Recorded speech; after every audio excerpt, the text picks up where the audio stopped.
we are going to show you our company policy manual. So this is our company policy manual. This is an older version. We do update this 2 times a year. And you get those free updates. There is some disclaimer stuff in here. Like, we don't know what you're doing with this stuff. Okay. So I highly recommend that you have somebody that is legally competent, review these after you have edited them. I've said it before, but we've had customers remove sexual harassment policies, minimum wage requirements, try to make people contractors that shouldn't be contractors. So it's really important that you know what to do.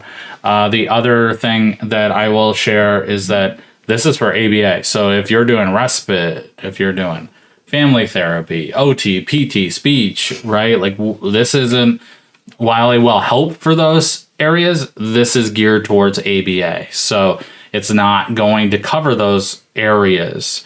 Can it be used for those? Absolutely. But you'll have to add those policies. And again, you'll need to follow whatever guidelines, medical board guidelines, your funder requirements, all of that stuff. And the final thing I will say on this, we don't go to the county level, right? We stick around fed and state. So if your county or your city may have certain requirements of your company. So those are things that you will also need to follow. So this is so many reasons why you should have somebody with legal competence review them after the fact. So, here you can double click on this, and a macro will pop up and say, hey, what's your company name, your number, your email address, and all of these placeholders will be filled throughout the document. And then this is the company policy manual. So how we break things out. And this is our table of contents. So we have our quality policy.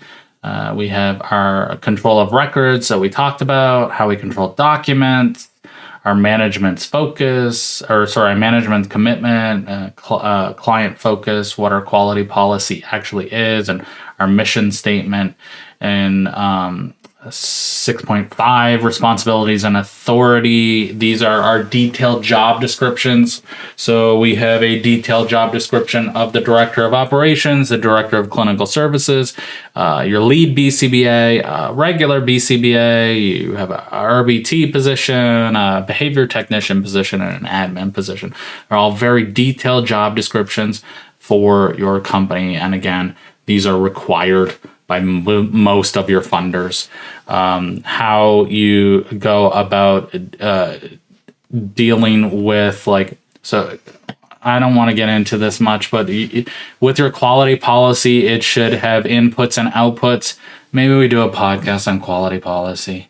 And then what goes into the quality policy, and then what are your outputs? So an example of something like this might be,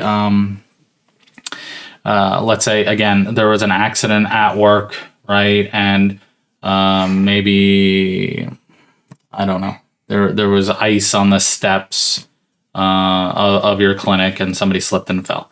And now there's a big issue. So what are we going to put in place to ensure that before the first client or the first employee, other than, maybe you're the person that puts this all down, how are we going to implement this so that this doesn't happen again, right? Maybe we're putting down mats, or maybe somebody slipped on the floor because it was there was a whole bunch of water on the floor, right? And so coming into the building, we're putting down these mats so that they don't slip and fall on the floor, whatever it may be. But that would be the output of your quality management review, right? So anyways, then we have our entire human resources. So how, we say that we're going to check competency and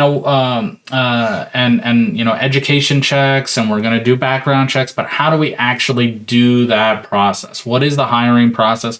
How do we make sure that our staff are competent and they have the right things that are needed? We have our working environment. So, crisis management, CPR, day program, OSHA, workers' compensation.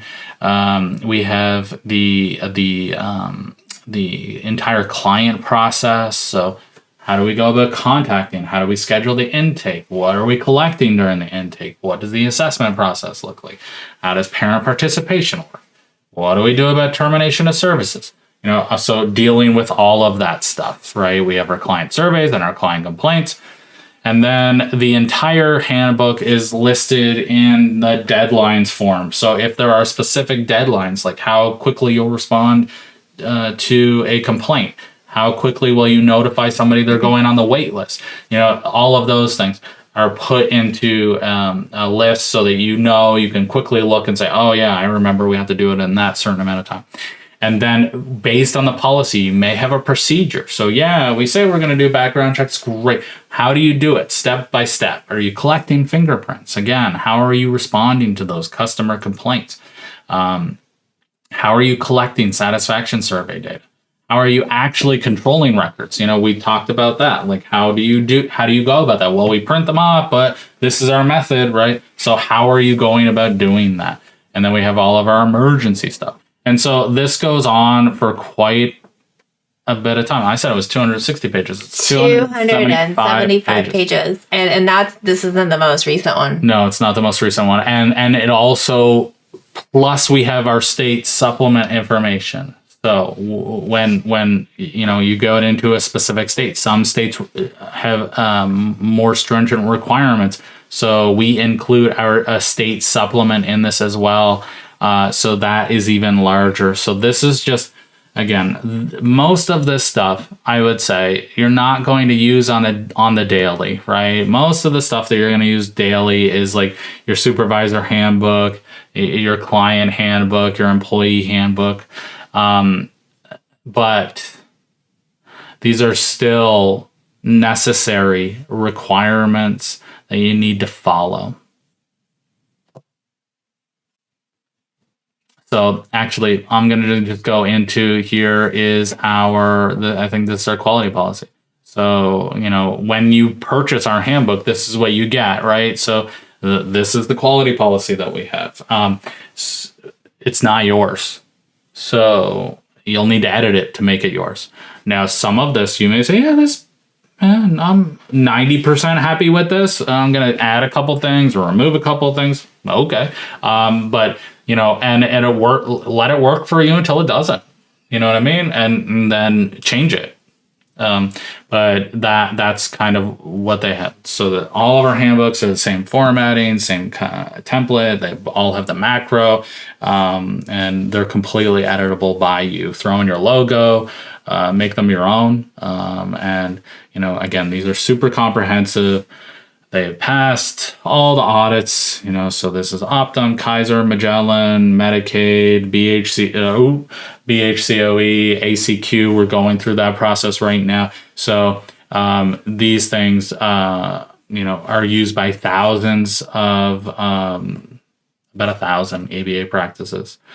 So, I say this quite often, but you're no longer taking my word, right? You're working in the... I think we've said this before, but I'll say it again.